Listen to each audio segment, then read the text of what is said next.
Hi Charlie, welcome to the 86th day of my video polling experiment where I break down and analyze the LinkedIn poll that I posted last week and the close this morning. Now, last week I decided to take a little break from asking about the economy and the stock market since those weren't doing especially well, things had been very volatile, and I made a small pivot to other topics that are perhaps a little less fright-inducing. So the poll question that I settled on was, have you purchased a new car in the past year?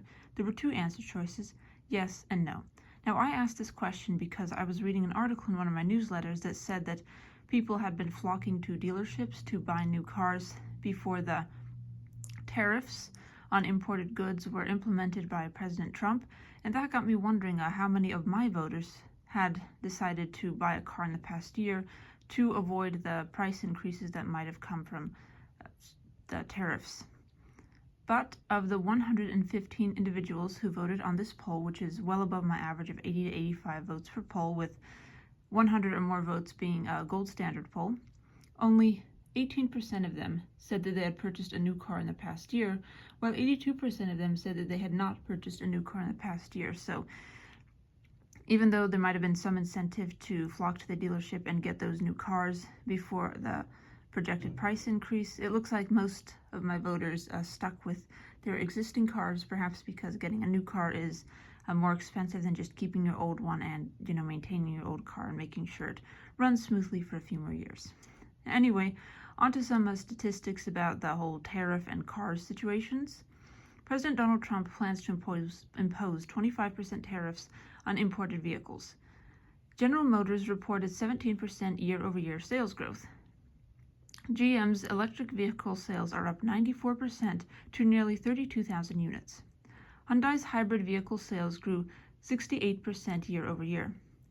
Honda sales, just the overall car brand, rose 5.3% in Q1 of 2025 and 13.2% in March of 2025. Toyota's Q1 2025 sales grew 1%, but its electric vehicle sales grew by an astonishing 40%.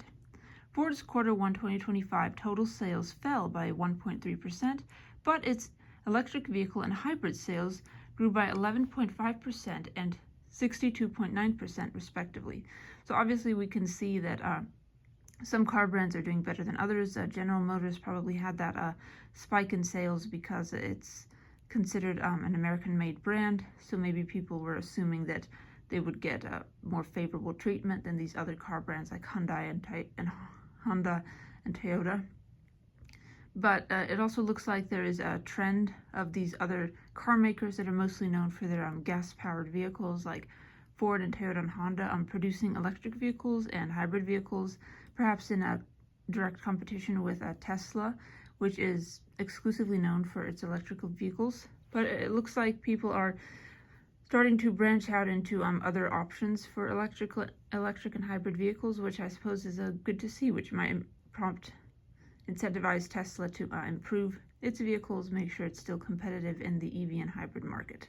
So anyway, Charlie, thank you for listening to my little spiel about cars and tariffs and electric vehicles. And before I go, I would like to show you this poll as it appears on LinkedIn, just to prove that I'm not making these statistics up.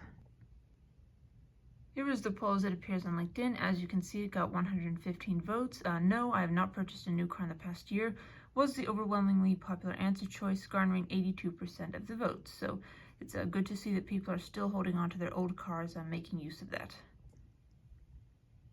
Anyway, Charlie, thank you for listening to my little spiel about cars and tariffs, and stay tuned tomorrow for my 87th video poll analysis. Thank you for listening and have a wonderful day.